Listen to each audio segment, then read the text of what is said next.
You might have heard the saying that romance is like rizq. In reality, every single relationship in our lives is a form of rizq. It's a form of divine sustenance. I want you to think about how many unlikely friendships there are, how many unlikely relationships there are. And you think, how is it that these two people ended up coming together? Or maybe someone that became your best friend in life and it seemed completely random how you met them. If you remember when the Prophet ﷺ said, Al-arwah junudun mujannada, that souls are like conscripted soldiers, that they are driven together by virtue of their likeness. Sometimes it's not the divine decree that drives souls together based upon their likeness. Sometimes it's actually someone's dua that drives two people to each other. The Prophet ﷺ said about our mother Khadija radiallahu ta'ala anha, وَإِنِّي قَدْ رُزِقْتُ حُبَّهَا, that verily I was sustained by her love. Her love was a form of rizq for me. I want you to think about this. Allah subhanahu wa ta'ala says to the Prophet sallallahu alaihi wasallam, أَلَمْ يَجِدْكَ يَتِيمًا فَآوَى وَوَجَدَكَ ضَالًا فَهَدَى وَوَجَدَكَ عَائِلًا فَأَغْنَى. He mentions that he enriched the Prophet sallallahu alaihi wasallam through Khadija radiallahu ta'ala anha. And this isn't just talking about the position of the Prophet sallallahu alaihi wasallam after marrying someone like Khadija radiallahu anha. I want you to think about what Allah inspired in Khadija radiallahu ta'ala anha before the Prophet ﷺ even received revelation, to where she saw something in him before other people would see in the Prophet ﷺ what they would see in him. She saw in him alayhi salatu wasalam, despite the societal gap, the best human being to ever walk the face of the earth. That's something that's divine, and that's something that Allah subhanahu wa ta'ala truly descends as rizq. And again, it's not just marriage. SubhanAllah, there's a very beautiful narration from Alqama, rahimahullah. He says that قَدِمْتُ الشَّامِ فَصَلَّيْتُ رَكَعَتَيْن, that one day I went to Syria and I entered into the masjid and I prayed 2 rak'ahs. ثُمَّ قُلْتُ, and then I said, so listen to the dua, اللهم ارزقني جليسا صالحا. Oh Allah, grant me a righteous companion. So this is actually a dua. Allahumma rzuqni jalisan saliha. Oh Allah, grant me a righteous companion. So he said, فَأَتَيْتُ قَوْمًا فَجَلَسْتُ إِلَيْهِمْ. So I came to a group of people in the masjid and I sat with them. And he said, فَإِذَا شَيْخٌ قَدْ جَاءَ حَتَّى جَلَسَ إِلَى جَنْبِي. And then he said, suddenly an old man came and he sat right next to me. So I said, Man hadha? Who is this? They said, that's Abu Darda radiallahu ta'ala anhu, who's literally one of the greatest scholars of the Sahaba of the Prophet sallallahu alaihi wasallam, who was the teacher of Ash-Sham. And it was on the basis of that dua. We have the famous story of the baker in the time of Imam Ahmad rahimahullah, who made dua to one day see Imam Ahmad. And Imam Ahmad rahimahullah gets kicked out of a masjid and dragged by his feet until he enters into the bakery in front of that man on the basis of that man's dua. Sometimes it's a dua that drives someone to you or drives you to someone, because realize it's not just your heart that has to click, it's someone else's heart that has to click. Now, subhanAllah, as you go through the different du'as that pertain to marriage, they're actually remarkably unspecific. What do I mean by that?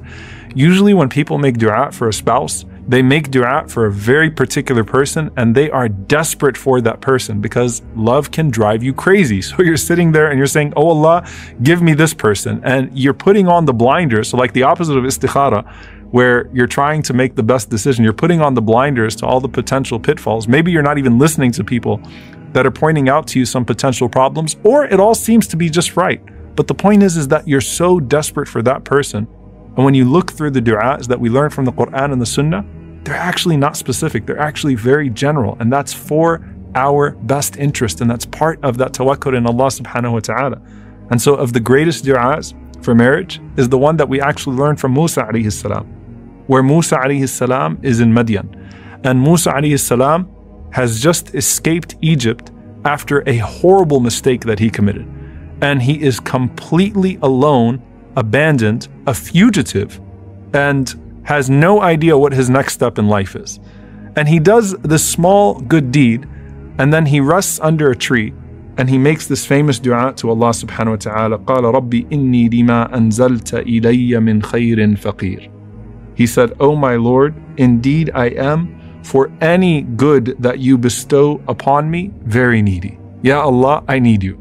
And he doesn't say what he needs from Allah subhanahu wa ta'ala, because the list is actually pretty long there. Safety, food, the last thing he's probably thinking about is a spouse. But that's actually the point. He just says, Ya Allah, I need any good that you're going to bestow upon me, and I am in a state of faqr. I am in a state of complete vulnerability to you. The scholars say, first and foremost, Musa alayhi salam employs what is known as wasful hal, how you describe your state. And he says, I am always in need of you. So I am faqir, whether I am in the palace of Fir'aun or whether I am lost under a tree in Madian, I am always in need of you, O Allah. And the scholars mention here, as Imam Sa'di rahimahullah says, وَالسُّؤَالِ بِالْحَالِ أَبْلَغُ مِنَ السُّؤَالِ بِلِسَانِ الْمَقَالِ. Sometimes to ask Allah subhanahu wa ta'ala by presenting your difficult situation is even better than asking Allah subhanahu wa ta'ala directly with speech. It's just, Ya Allah, here I am. Now, last time we spoke about how you shouldn't say I'm unworthy. There's a difference between saying I'm unworthy or I'm from the wretched and I have absolutely no right to ask you, O Allah, and saying, Ya Allah, I'm in need of you. Ya Allah, I'm always in need of you. And presenting your brokenness to Allah subhanahu wa ta'ala. So long as you're not suggesting when you present that brokenness to Allah subhanahu wa ta'ala that you're irredeemable.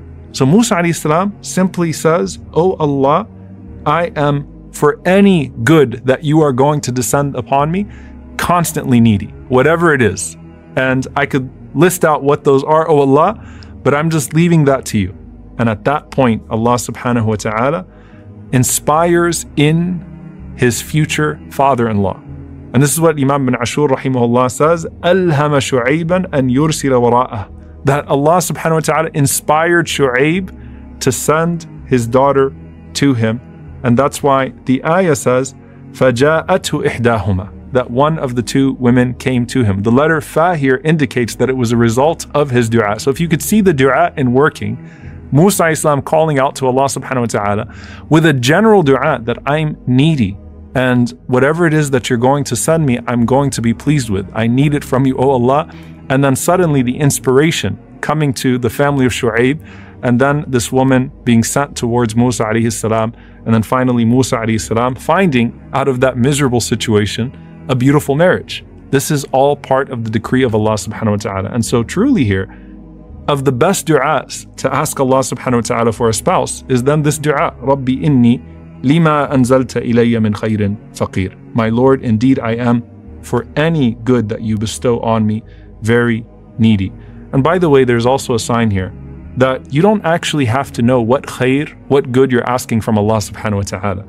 You just have to know that you are delegating it to Allah subhanahu wa ta'ala. You don't even have to know what the way out is. You just have to know that Allah subhanahu wa ta'ala is capable of giving you a way out, and then trust Him to do so. And so sometimes we don't even know what we're specifically asking for, but we trust Allah subhanahu wa ta'ala with that ask. And so you have Khadija being driven to the Prophet sallallahu alaihi wasallam. You have Abu Darda radiallahu ta'ala anhu being driven to Alqamah. You have Shu'aib and his family being driven to Musa alayhi salam. These du'as that are being made for a good spouse, for a good companion. What about the du'a of someone who is divorced or widowed? This is where we look to Salama radiallahu ta'ala anha, who when her husband Abu Salama radiallahu anhu passed away, and he was one of the best companions of the Prophet sallallahu alaihi wasallam. Truly a remarkable man, an amazing human being. And Salama radiallahu anha thought to herself, how could I possibly have something or someone better than him? And the Prophet sallallahu alaihi wasallam teaches her the dua, Allahumma ajirni fi musibati wa khuluf li khayran minha. Oh Allah, compensate me in regards to my tragedy and give me something better than that which was taken away. And when Salama radiallahu anha is making this dua, she doesn't realize what the khair could be, what it could possibly be that Allah subhanahu wa ta'ala would give her in place of Abu Salama. Is it Jannah? That would be khair. But in her situation, she said, Allah subhanahu wa ta'ala gave me the Prophet sallallahu alaihi wasallam. She never even thought that that was a possibility. And he was the one man alayhi salatu wasalam that she could say without a doubt was actually better than Abu Salama. Because if you asked her about any other companion of the Prophet sallallahu alaihi wasallam, she wouldn't be able to tell you who was better than Abu Salama radiallahu ta'ala anhu. Now someone might be saying, well look, my previous husband wasn't exactly Abu Salama. I got divorced and I had a nasty divorce. Or perhaps even though I'm widowed, there's some trauma there and I'm having a hard time getting over it. And who's going to look towards me? The point is, dear brothers and sisters, when you make this dua, there's surely something that is prophetic. There's surely something that can come out of it. And just like with every other dua we've covered so far, you're saying let the khair be in the hereafter or the dunya, and privileging the hereafter to the dunya, but knowing that Allah subhanahu wa ta'ala can give you both if that's best for you. So this is the dua for the single person in regards to Musa alayhi salam, the dua for one who is divorced or widowed in the case of Salama radiallahu ta'ala anha, and then finally the dua that is comprehensive in this regard. رَبَّنَا هَبْ لَنَا مِنْ أَزْوَاجِنَا وَذُرِّيَّاتِنَا قُرَّةَ أَعْيُنٍ وَاجْعَلْنَا لِلْمُتَّقِينَ إِمَامًا. O Allah, grant us from our spouses and children the coolness of our eyes, and make us imams, make us leaders for the pious. In this dua, it's important to mention that this is not just a dua that you make after you get married. This is a dua that you make, period. And it has to match up with your actual priority in regards to who you choose as a spouse. So you can't say, let us have in our spouses and our children the coolness of our eyes and people that are religious and people that are practicing, but then not really have that represented in your criteria for marriage. So that's one group of people, right? Like, let me make this dua, رَبَّنَا هَبْ لَنَا مِنْ أَزْوَاجِنَا وَذُرِّيَّاتِنَا قُرَّةَ أَعْيُنٍ, but you're not choosing people on the basis of the criteria of your dua. But for everyone else, when you're making this dua, just like every other dua, this is a Quranic dua, this is a beautiful dua, and it represents not just the desire for a companion, not just the desire for children, but it represents what would be driving you to make that dua in the first place, which is to increase, first and foremost, increase the obedience to Allah subhanahu wa ta'ala on this earth. Because the coolness of your eyes in marriage and the coolness of your eyes in your children should be to see people that are in the worship of Allah subhanahu wa ta'ala, then certainly to benefit from their companionship as well. But you keep on making that dua whether you're married or you are not married, and certainly Allah subhanahu wa ta'ala will continue to bestow upon you as a result of it what you were seeking from that dua in the first place.